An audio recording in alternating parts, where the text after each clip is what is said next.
Welcome to this week of the Religion Hurts podcast. I'm Mike Harrison. Excited to have you on here.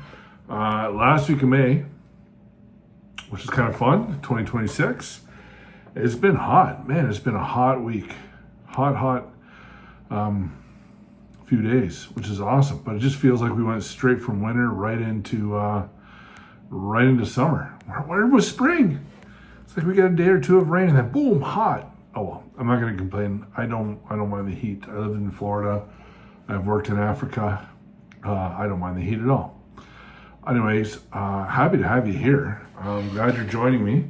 I'm not going to have this be a real long podcast this time. I know some of them lately have been pretty long, but I feel like I've kind of, short of some questions you guys might have, I've kind of run my course on what I specifically want to talk about in my time in the group. And it's kind of come to an end, that portion of it. And my hope is to actually have my wife, I'm hoping to do the podcast with her, record this weekend, and get that released next week. So that's the hope. It's been pretty busy around home when I'm home on the weekends. Had a lot of opportunity, been working a lot when I'm home on projects, trying to get some stuff finished up and take care of some friends and make sure their things are looked after. And so I've not had a lot of time to do podcasts with Christy yet, but that's the hope. That's the hope, to do this weekend, get some recorded, and then hopefully you see her beautiful mug here or here next week and not this one. Anyways, I'd be curious. First of all, I'd be curious with any questions you guys got. Anything that you could kind of curious about, kind of what's going on with different things. I'd love to know. This has been really good to do. It's been amazing to do, actually. Been therapeutic for me. It's been really emotional. It's been really challenging at times, but I also feel really blessed by doing it. And so I just want to thank all of you that have been on here and supported. A lot of comments. A lot of people in person have talked to me about it, or through social media or different mediums, and it's been pretty overwhelming, actually, the kindness and the love from everybody. So I'm going to talk a little bit about some stuff I learned in my class at school this last weekend. But before I do, I got a friend, Amber, that follows the podcast, and they are having a burial for her dad tomorrow and a memorial service for him on Saturday. So I just wanted to say, Amber, my prayers are with you and your family, and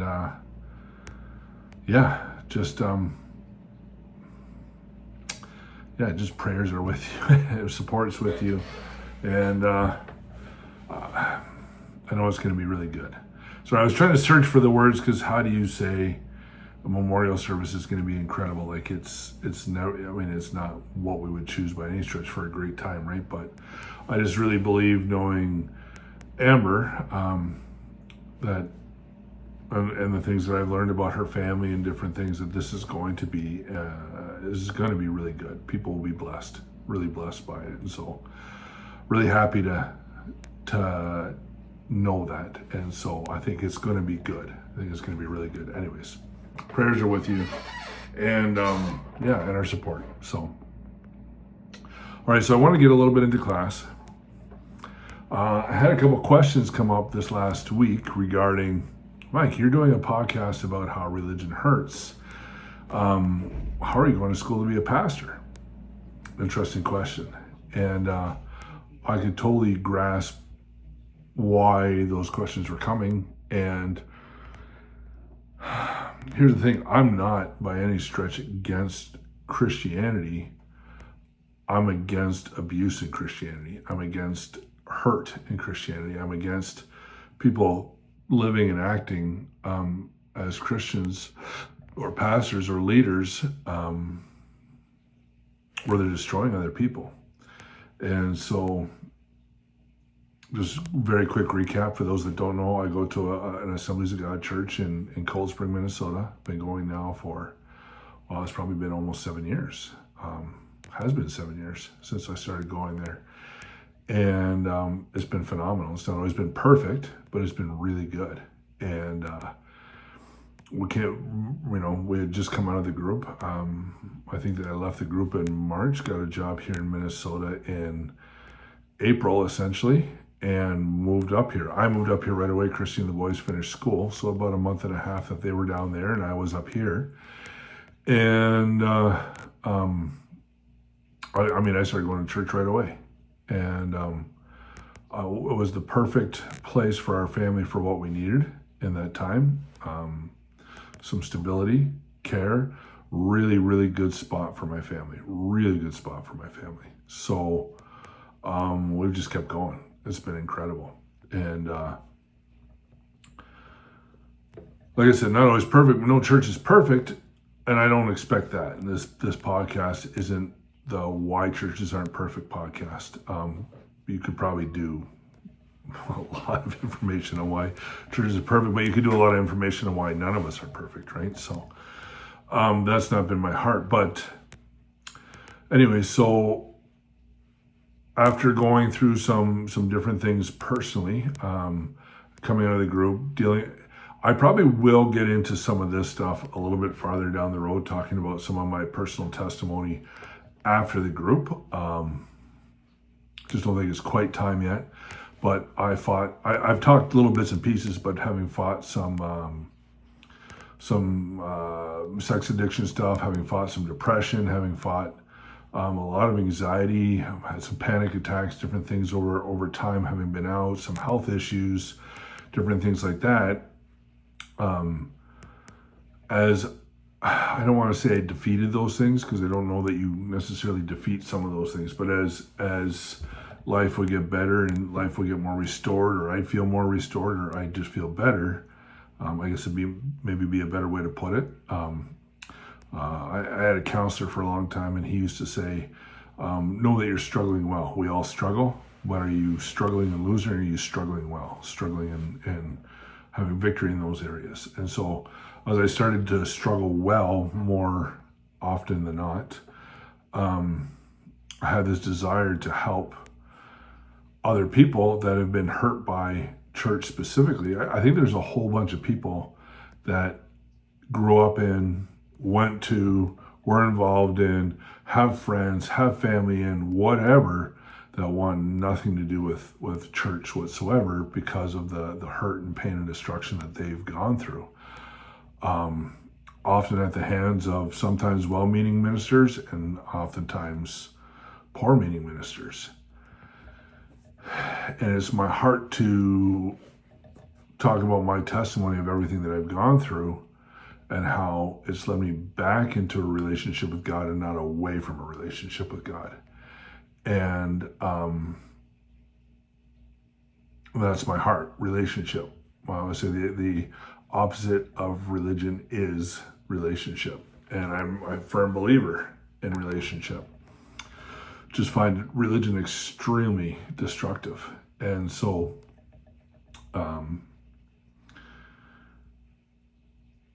as that kind of became more clear, and I could kind of see some of those things, I also doing this podcast, for those of you who've been around for a while, I did a series of them up front, took a break for 6-8 months, and then got back into it here just it was a month ago, whatever it was. And I realized through some of that, as I was doing that podcast, I'm talking a lot about certain things, certain issues in church, and in some ways going, well, I know oftentimes what I believe, and maybe even why I believe it, but why do I believe it? Why do I look at things the way I look at them? Why do I understand things the way I understand them? And I just wanted more depth, more understanding, more knowledge, more growth. And so I started going to school for pastoring. Not because I necessarily have a hope to be a full-time pastor. We'll see what happens after it's all done.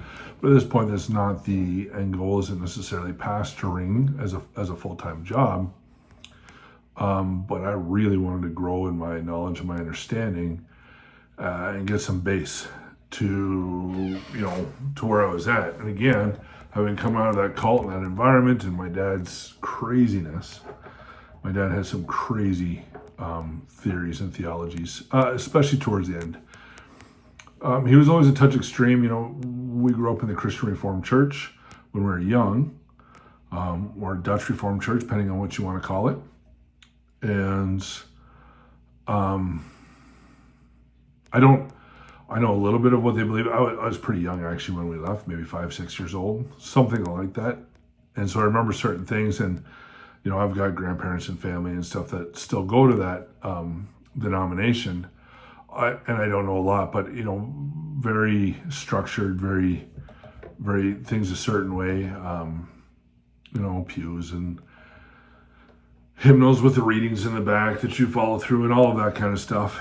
And my dad, for whatever reason, again, I was pretty young, he didn't want to be there. He wanted to he started going to Full Gospel Businessmen's, if anybody remembers that. And then he ended up taking us to a Pentecostal church, and then eventually to a charismatic church. And how would I say it? For lack of a better way to put it, charismatics is kind of almost anything goes in a way. Their goal is to be free and spirit-led and spirit-filled and just let it be. And then a lot of times charismatic churches aren't, they can be part of a bigger denomination, but often they're standalone. And then Pentecostal churches, I don't know all of them. So I'm sorry, I'm struggling for some phrases because I have a general idea of what most Pentecostals believe, but it's not set in stone, right? Across the board. And so, but Pentecostals tend to believe in the baptism of the Holy Spirit, tend to believe in most things that Protestants do, but that's probably one of the biggest ones. But they can be a little bit along the lines of the speaking in tongues and doing stuff, but they tend to be a lot more structured than a charismatic church. Like a charismatic church, really simple object lesson would be, really simply put, you walk into a charismatic church and that's where you'd see a person dancing with ribbons, in the front of the back of the church. Or it's where you'd see more of that kind of stuff going on. That's where you'd see probably people praying out loud in tongues and worshiping and doing things a certain way and getting a little more wild, as it were. And Pentecostals would have probably a lot of similar worship music and similar ideas that way, full bands, things like that, but not that extremeness to them. And they don't want it. They want to keep things, I don't want to say structured because it doesn't really define it. They don't want chaos and heresy in them, which I can actually really appreciate. So Assemblies of God is one of the largest denominations in the whole world, and they're Pentecostal. So that's what I'm going to school for, is to become an Assemblies of God pastor. And so I could tell you much more in depth as I'm going now what the AG Church believes. But each church kind of defines a lot of their own views on things. Each denomination does. And so, but what I specifically wanted to get into that I found fascinating, a couple things. So we had my instructor this weekend was Dr. Lee Allison. And he has obviously a PhD. He got his master's in Old Testament theology, and he didn't say what he got his PhD in, but he was a missionary to the Soviet Union, when the states of the Soviet Union that left when the Soviet Union collapsed. And the church here in America would ask them, well, what do you want? What do you need from us? Where can we help? Do you want us to build churches? Do you want us to medical aid, and they said what we really desperately need is Bibles in our language. And because remember, that was all behind the Iron Curtain, communism, it wasn't allowed. Bibles weren't allowed. We need Bibles in our language, and we need sound doctrine. We just need sound doctrine. So he was actually for 12 years was over there as a missionary teaching doctrine. And so he got up and did in the morning before we start, we have a little worship set, and then we have a devotion along with our announcements, and then we go into our individual classes, because they do 3 levels all at the same time. There's in the Assemblies of God, you have a certification level, which is a 1 year of classes. Then you have a licensing level, which is 2 years of classes. Then you have an ordained level, which is 3 years of classes. And basically the difference is you really should be certified to work at an Assemblies of God church. You need to be licensed to be a head pastor or lead a ministry at a Assemblies of God church. And you need to be ordained if you're going to train other pastors at all. And so I'm going right now for licensing. So you have the choice up front. You can do 1 year and then take all your exams. But then if you go for licensing, you have to take all the exams again, essentially. Some different information in the exams. Or you can do the 2 years and then do all the exams at once at the end, and then you just go to your licensing. But you can't do ordained. You have to have worked in a church for, I believe it's 2 years after being licensed before you can even apply to be ordained, because they want some track record and stuff, which makes sense to me. And so anyways, Dr. Allison got up and he did the devotion. And I won't say everything he talked about it in the devotion, but a big part of what he talked about was that because this is all, there's probably 75 people there, give or take, and they're all there to become pastors. And he said that one of the biggest things that we're failing at as pastors is we're destroying people that are coming to our church, and we're hurting them, and our own lives are doing really crappy examples, and we're creating division and hurt and destruction. And people are never coming back to church because of that. They're missing that opportunity for that relationship with God often. Not that you can't have a relationship with God outside of church, you really can. But what a benefit and a blessing to do it within a community. That's one of the things that I love, is that I have multiple friends, not just at this church. I've got some really good friends at this church and this denomination, but a bunch outside of, that I can talk with, connect with, grow with, and real life with, and it's incredible. It's such a huge blessing. And so he just talked about that as pastors, how we're destroying people, and it's something we really seriously need to consider. Recently, I had a conversation with we've been friends since we were teenagers. Lives out in North Dakota, and we were talking about, imagine if the church at large over the last 50 years, let's just say, got rid of every controversy, every church split, every affair behind closed doors, every thing that went massively wrong because of something that happened in church leadership, money stolen, money wasted, money funneled to this or that, money there for personal gains, whatever. Imagine if none of that happened. What would the world look like right now? If it was 50 years of Christians being the way Christians were supposed to be. Now, I'm not saying perfect, because we're never going to be perfect, but better than we've been, The amount of controversy and things that have happened in church is unbelievable. And so imagine that had not happened that way. How incredible would that be? How incredible would that be? And so how much difference would there have been made? And how many people now either want, best case scenario, nothing to do with the church, worst case scenario, nothing to do with God because of these interactions. it's wild. There's a church just up the road from us in Paynesville that just went through a massive split. It's an Assemblies of God church. And I know some of the people that are going there, and I'm not going to get too heavy into the business of that church. I just know there's so much damage, so much hurt, so much destruction.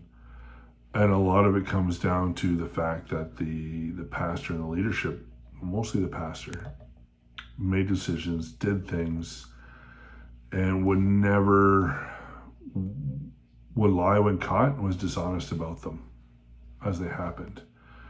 Or at the very least would sidestep the issues and stay quiet about them. And the amount of destruction that brings in the community.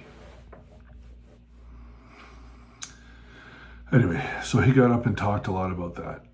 And not a lot, he talked for a little while about that, which is near and dear to my heart, because the whole point of this podcast is religion destroys. And to me, if a pastor's out there causing damage to lives,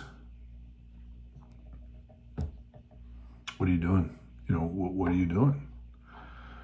But the Bible's actually really clear about what will happen to those people. But to me, it's just, church is supposed to be the place that you come and you feel loved and accepted and free and poured into and lifted up.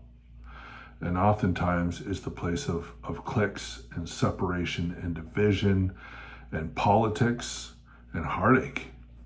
And it's wrong, it's destructive, and it's disgusting. There is for those of you that are a little older like me, they used to listen to DC Talk back in the day. There was a saying that it would come on one of the albums. The DC Talk would, this is back when, of course, when you put a tape in the tape deck or a CD in the CD player, and you'd listen to it front to back, and just go through each thing. And kind of a funny time. Certain things that you just don't think about anymore, right? Because now you just go on YouTube or you go on Spotify or you go whatever, and you just listen to your tunes, Apple Tunes or whatever you're into. iMusic rather, sorry. iTunes. And what a difference. Sorry, my brain just went back to thinking about tape decks, recording songs off the radio into my tape or off of multiple tapes so I can make my mixtapes, Never mind going before that, right? 8-tracks and records and all that kind of stuff. Wow, things have changed so much. Anyways, I digress. But there was this thing that DC Talk did. I want to say it was on the Free at Last album. And they'd have these little blurbs in between some of their songs, little ditties, little somebody saying something, little storytelling, whatever in between the songs. And one of them was the greatest single cause of atheism in the world today is Christians, those that acknowledge God with their lips and walk out the door and deny it by their lifestyle. This is what an unbelieving world simply finds unbelievable. And I might have been slightly off on that quote, but pretty close. And I think that's the truth. As Christians, we like to say, well, they're denying it by their lifestyle because they're drinking alcohol or they're smoking or they're swearing or they're being this or they're being that. I remember one time I put a post on Facebook that said, I don't care how much scripture you know. Show me how you treat people. How kind are you to people? I got so ripped apart by Christians over that post. You're saying that the Bible's not important. I'm like, never said that at all. But what's the point of knowing the Bible if you can't treat people well? You can't be kind. You can't treat people like they matter. Like it's nuts. It's absolutely nuts. Yeah.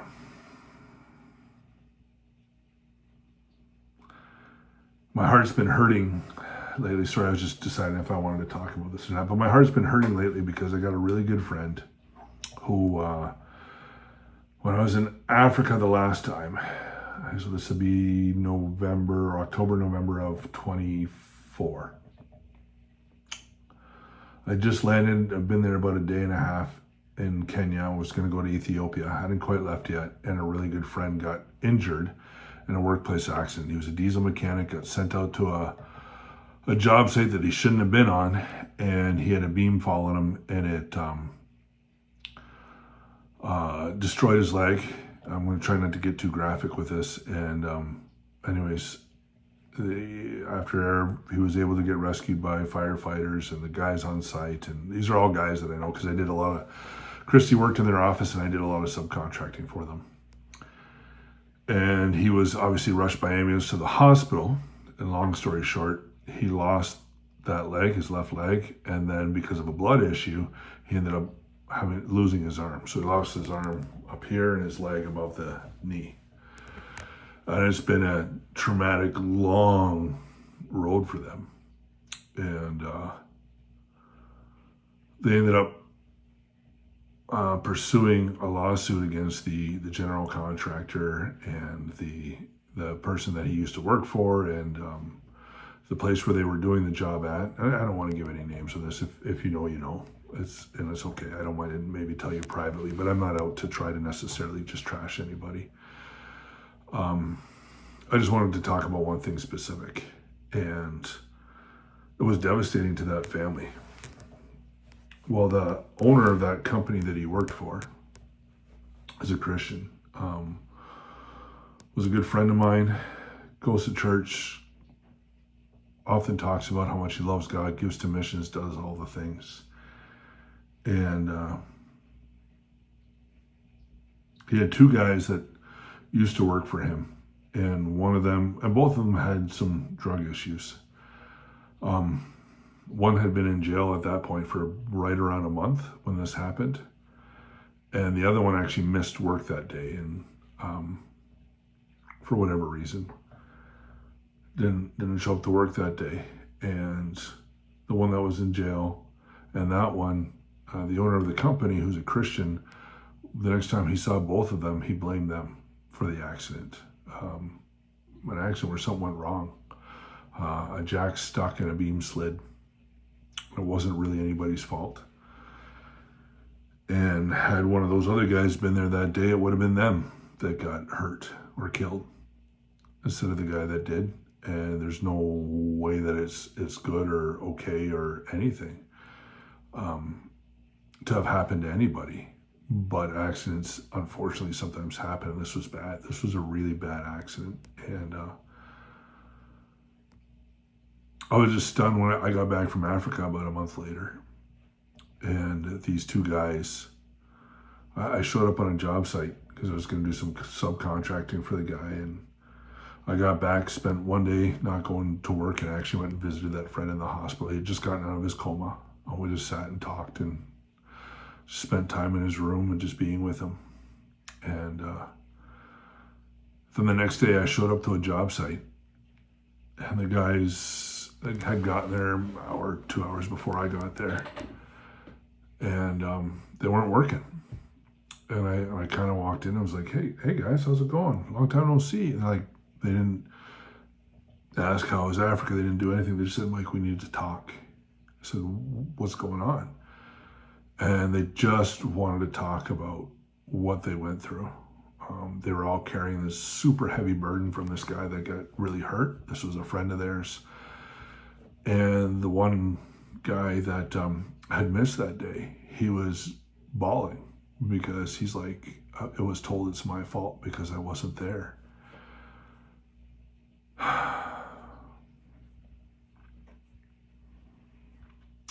And it's weighed heavy with my heart ever since, because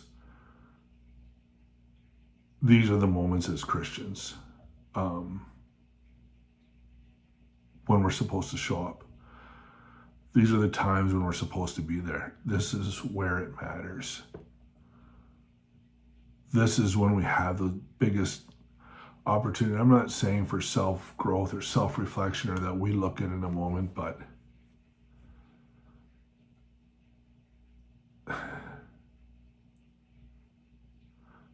if the compassion of Jesus doesn't stir you in those moments for the brokenhearted, that's what he says, is that he's the closest to the brokenhearted. then what are we doing calling ourselves Christians often? And I don't mean that judgment on him. I think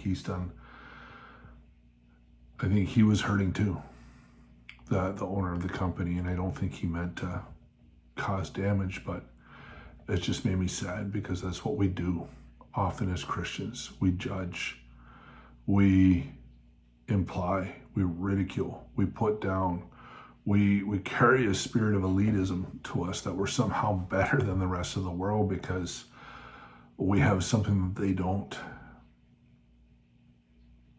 Yeah, Jesus was the one that washed the disciples' feet. He never set himself, he was the Son of God, and he never set himself up to be greater than everybody else around him. It's just something that's been weighing on my heart. And then just recently, I was talking to this friend, and the one that lost the arm and the leg, and we've kept talking pretty regular, and I actually built an addition on his place through the insurance company so that he could actually go home. And so we've just really kept up a friendship. We just keep talking and really love him, really appreciate him. He's just stood so strong and fought so hard. It's been such a long road. The leg would have been one thing, but then you lose your dominant arm. He was a diesel mechanic. What do you do? So I had to restart everything. Anyway, he got some money out of everything, and he was just telling me about it. I was so happy for him. I'm just like, this is incredible. There's some hope for your life. Not that money solves everything, but it gives them some opportunity to kind of be able to just. He's never going to be able to do what he was doing again. At least he can get some quality of life. I was so happy. And he got a boat, and he gets to go fishing. He loves fishing. And he's got a boat he can get in and out of. And I was so happy. And I said, well, the owner of this company, he must have been thrilled for you, because I know it has been a weight on him. He must have been thrilled for you. He goes, oh, we don't talk anymore. And I said, well, why? And he said, because he blamed me for everything that went wrong. He says it was my fault. And I don't remember exactly how many guys were on scene that day, probably 5 crew guys. They all got deposed in a lawsuit, and all of them said it wasn't this gentleman's fault. But the owner, who wasn't there, said it was. And again, it broke this guy, broke the relationship, shattered it. Just my heart's just heavy for that kind of a thing. I'm sure he has his reasons, but my heart's heavy over that. It's just sad to see that.